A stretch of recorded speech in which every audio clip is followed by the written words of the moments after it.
Voici pour 100 francs du thym, de la garrigue, un peu de safran et 1 kilo de figues, voulez-vous pas vrai? Un beau plateau de pêche ou bien d'abricots. Voici l'estragon et la belle échalote, le joli poisson de la Marie-Charlotte, voulez-vous pas vrai? Un bouquet de lavande ou bien quelques œillets.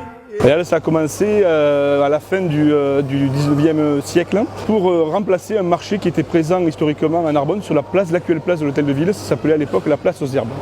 Et tous les marchands narbonnais étaient rassemblés sur cette place aux Herbes pour commercer quotidiennement.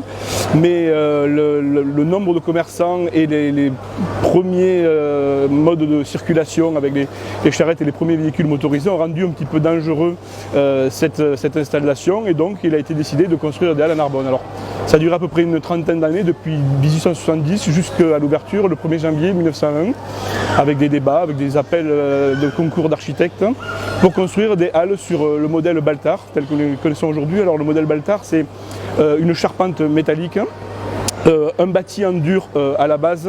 À l'époque, c'était des clayettes, ce n'était pas des vitres qu'on avait tout autour. Et ce modèle Baltard, en fait, c'est tout simplement 4 pentes de toit, avec une partie surélevée au centre qui s'appelle le lanterneau. Et cette partie sert justement à éclairer et à ventiler naturellement le bâtiment. En 1956, c'est l'hiver où il a fait très froid. Je vous rappelle que je vous dis tout à l'heure, c'est que tout autour des halles, il y avait des clayettes. Donc il y a des étals qui étaient enneigés les jours de grand froid et de neige qui sont assez rares, mais enfin ça peut arriver de temps en temps. Il avait fait tellement froid ce jour-là que tous les commerçants avaient amené leurs cajots et des palettes et avaient allumé un grand feu au milieu des halles pour pouvoir se réchauffer, chose qu'on ne pourrait plus faire aujourd'hui, bien évidemment.